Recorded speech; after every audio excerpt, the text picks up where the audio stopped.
Well, traveling around the world is once again getting more difficult. A growing list of countries are adding restrictions in light of the newly discovered Omicron variant. While it is not yet known if this variant is more dangerous than any previous iteration of COVID-19, health experts aren't taking any chances. Linda Ward is looking into this and has more. So, Linda, the United Kingdom has just announced new measures, and given its status as a global travel hub, these could impact a lot of people.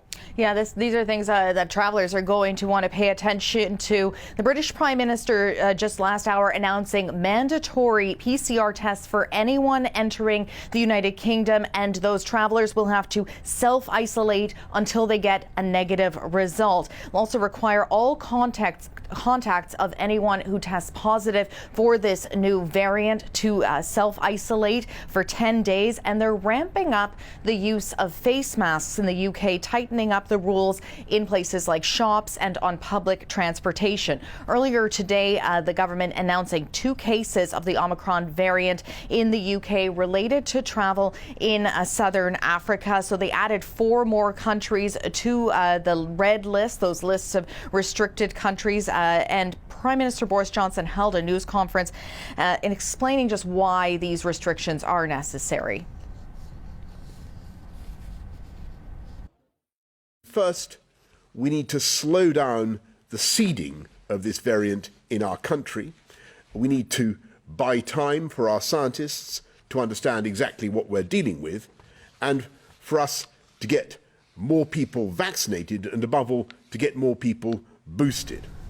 Boosting the booster campaign, he said, giving people more boosters more quickly. The international reaction to this new variant, though, continues. Just now, we've got an alert. The U.S. CDC, the State Department, also issuing a do not travel warning for 8 southern African countries. So that just in now, too, Hillary. And Linda, yesterday, Canada announced further restrictions. Take us through those as they stand right now. Of course, they could change. Yeah, of course. And Canada joining sort of the many countries across the world slapping restrictions on some southern African countries over the past couple of days.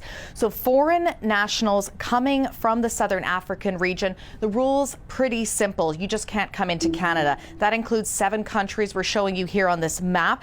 There are no direct flights between Canada and southern African countries. Now, if you're a Canadian citizen or a permanent resident who's been in or traveled through any of these 7 countries in the last 2 weeks, you're going to have to jump through some hoops. First, you'll have to take a COVID test at your connection point.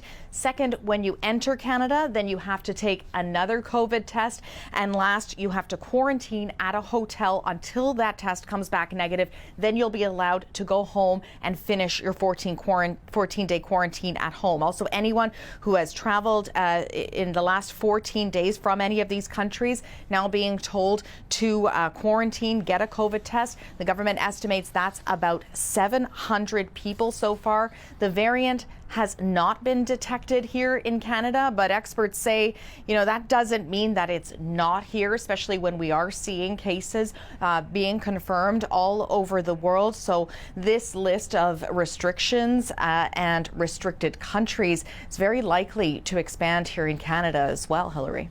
Okay, and of course, we'll keep an eye on all of that. Thanks so much, Linda. You're welcome.